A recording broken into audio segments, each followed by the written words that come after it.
Rois Syuriah PCNU Kendala Kiai Haji Muhammad Daniel Royan mengatakan dalam acara membedah kontroversi nasab habaib di Indonesia. Hubungan antara habaib dan Nahdlatul Ulama sudah terjalin sejak lama. Beliau juga mengatakan terlalu kebablasan jika penelitian itu dipakai untuk mengingkari bahwa Bani Alawi bukan nasab Rasulullah. Selanjutnya mari kita simak bersama. Kalau penelitian itu dipakai untuk mengingkari bahwa Bani Alawi bukan nasab Rasulullah, bukan keturunan Rasulullah, menurut saya terlalu kebanteran lah, terlalu kebablasan lah. Kita tidak senang kalau pengingkaran terhadap nasab itu nanti merembet kepada meragukan kejujuran ulama. Ini yang harus digarisbawahi. Ya. Jadi para ulama dari Bani Alawi itu menjadi panutan ulama NU. Seperti Al-Faqih Al-Muqaddam, dia mengaku bahwa nasab dia sambung kepada Rasulullah. Kemudian dikuatkan oleh ulama besar yang menjadi wali kutub, namanya Abdullah bin Alawi Al-Haddad, yang punya Rotib Al-Haddad.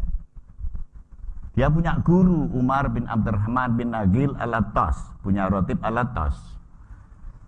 Dua-duanya mengakui bahwa kami adalah keturunan Rasulullah. Nah, pengakuan itu dibenarkan oleh ulama al-faqih al-muhaddis, ahli faqih ahli hadis Ibnu Hajar al-Haytami.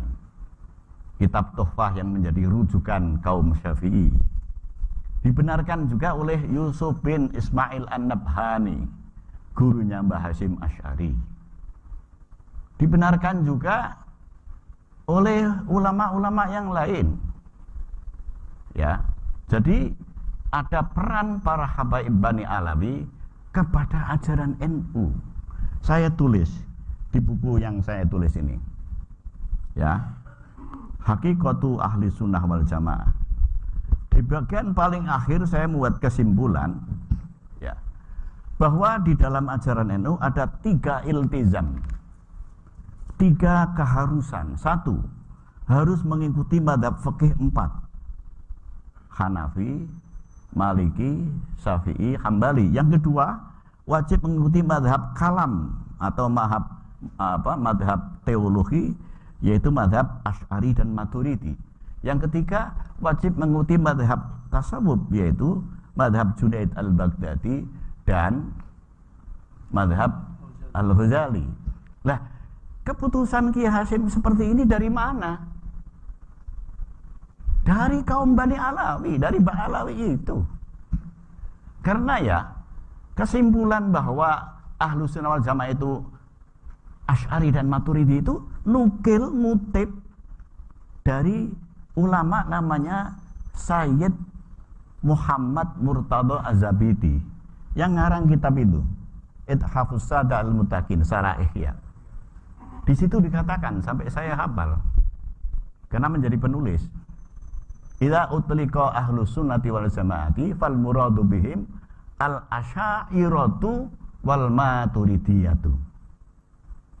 Kalimat itu dia nukil dari Imam Abdullah bin Alawi Al-Haddad. Di sini nih saya tulis ini. Ya. Nih. Kemudian mazhab 4. Pola pikir NU mazhab itu harus 4 itu mengambil dari seorang sayyid Alawi bin Ahmad As-Seghaf yang mengarang kitab Al-Fawaidul Makkiyah. Nah, Alawi bin Ahmad ini mengutip dari Ibnu Hajar Al-Haytami dalam Muqaddimah kitab Tuhfatul Muhtaj. Imam Ibnu Hajar mengambil dari Imam Nawawi dalam Muqaddimah kitab Al-Majmu' Syarah Muhadzab. Itu gitu. Terus mazhab yang tasawuf, mazhab bahwa mazhab tasawuf harus mengikuti siapa? Junaid al-Baghdadi dan Imam Ghazali, diambil dari Imam Hadratus Syekh Kiai Hasyim Asy'ari, mengambil dari pendapat Imam Abdullah bin Alawi Al-Haddad di dalam kitab kecil yang sampean aji, Risalatul Mu'awanah. Nah, Risalatul Mu'awanah itu mengutip dari perkataan ulama besar dulu abad ke-4 Hijriah, Abul Qasim Al-Qushairi, di dalam kitab namanya Ar-Risalatul Qushairiyah. Jadi penelusuran keilmuan ini menguatkan bahwa para ulama ini percaya kepada nasab Habaib Bani Alawi. Kalau kita sudah meragukan ulama, runtuhlah keilmuan kita, jatuhlah sanad ilmu kita, hancurlah agama kita. Itu yang harus dipikir. Gara-gara penelitian seperti itu nggak bisa, ya kan? Karena apa? Rasulullah bersabda dalam hadis yang didengar oleh sahabat namanya Sa'ad bin Abi Waqqas, "Manidda'a ila ghairi abihi wa huwa ya'lamu annahu ghairu abihi fal jannatu alaihi haramun." Barang siapa mengaku punya hubungan nasab kepada orang yang bukan bapaknya, padahal dia ngerti bahwa orang itu bukan bapaknya, surga haram baginya. Kalau hadis ini kita saja tahu, mana mungkin ulama sekelas Sayyid Murtada Az-Zabidi tidak paham? Mana mungkin sekelas Abdullah bin Alwi Haddad tidak paham? Mana mungkin ulama besar sekelas Imam Nawawi tidak paham? Yusuf An-Nabhani tidak paham? Enggak mungkin. Mereka ulama yang ilmunya kita anut. Kita punya keyakinan kepada para ulama itu. Dan ulama yang harus kita ikuti adalah ulama siqatun, ulama yang andal ilmunya, as-sabat, yang komitmen keyakinannya, yang konsisten ideologinya. Itu begitu. Kalau mereka ini kita ragukan, sama dengan kita meragukan ideologi kita sendiri. Ini bahayanya. Ini namanya fahada khatarun azimun. Ini bahaya besar. Itu menurut saya. Sehingga Abdullah bin Alwi Al-Haddad pernah membuat surat. Jadi beliau punya buku namanya Al-Mukatabat, surat menyurat. Al-Mukatabat itu surat menyurat. Dia menyurati seorang ulama. Kalimatnya min Abdullah bin Alwi Al-Haddad Al-Alawi Al-Husaini. Berarti kan mengaku saya ini Husaini. Kiai Hasyim Asy'ari dalam kitab Ziyadah Ta'liqat. Jadi NU itu didirikan dulu, dikritik oleh kiai di Pasuruan namanya Abdullah bin Yasin Al-Pasurwani.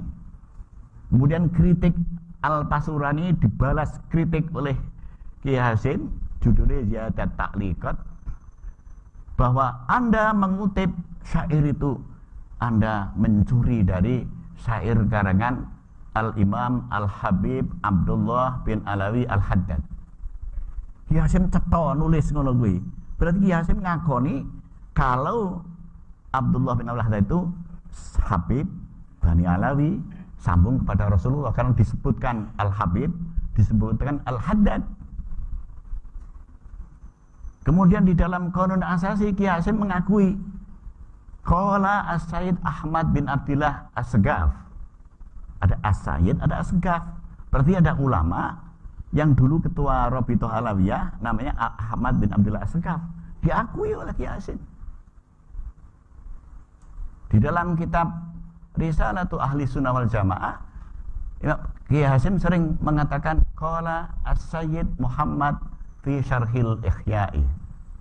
Siapa yang dimaksud Sayyid Muhammad fi Syarhil Ihya? Sayyid Muhammad Murtada Az-Zabidi yang mengarang kitab Ithafus Sada Al-Muttaqin.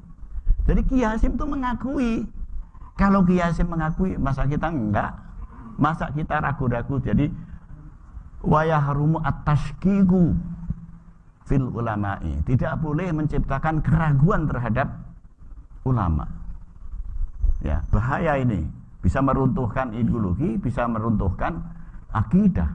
Ini yang kita pikir adalah dampaknya, bukan hanya apinya yang menyulut, tapi kita pikirkan juga kebakarannya. Ya, maka kita harus ikut memadamkan api itu, jangan ikut membakar. Gitu.